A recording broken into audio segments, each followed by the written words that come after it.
जीवन में असफल होने वाले ज़्यादातर लोग ऐसे होते हैं जो कामयाबी के करीब आकर हार मान लेते हैं। जय हिंद साथियों, इस वीडियो में आपको एक बहुत ही अच्छी सी प्यारी सी कहानी सुनाऊंगा। तो चलिए शुरू करते हैं। एक किसान खेत में काम कर रहा था।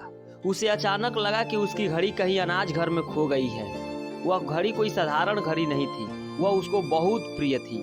उस घड़ी से उसकी कई सारी यादें जुड़ी हुई थी। वह अपनी चारों तरफ उस घड़ी को खोजा, उसे कहीं नहीं मिला। फिर वह पास में ही खेल रहे बच्चों को बुलाया और उन्हें घड़ी ढूंढने के लिए कह दिया। बच्चे घर के अंदर चले गए। वह उन बच्चों से बोला कि जो ढूंढ कर लाएगा उसको पुरस्कार दिया जाएगा। बच्चे काफी देर तक घड़ी को ढूंढते रहे, लेकिन वह घड़ी उन लोगों को नहीं मिली। वे निराश होकर घर से बाहर आ गए। फिर किसान भी लौटकर घर जाने लगा। कुछ देर बाद एक छोटा बच्चा आया और उसने किसान से कहा, क्या आप मुझे एक मौका देंगे? किसान उस छोटे बच्चे को देखने लगा।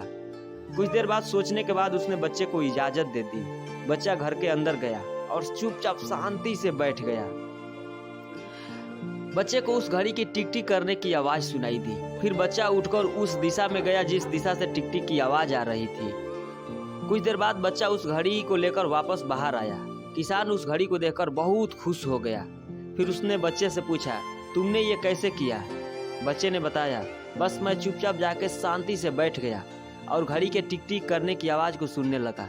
जब मुझे टिक टिक की आवाज़ करने की सुनाई दी तो मैं उस दिशा में बढ़ा और फिर मुझे घड़ी मिल गई। जी हाँ साथियों, एक छोटी सी कहानी हमें यही सीख देती है कि हमारे भी जीवन में कितनी बार ऐसा होता है जब हम तनाव के क्षणों में अपने आप को शांत रखकर बेहतर काम कर सकते हैं। मौन रहने की ये जो कला है, ये हमें अपने काम में बेहतर बनाने में मदद करती है। अगर हम हर रोज कुछ देर शांत बैठने का अभ्यास करते हैं तो ये हमारे जीवन में बड़ा बदलाव लाता है।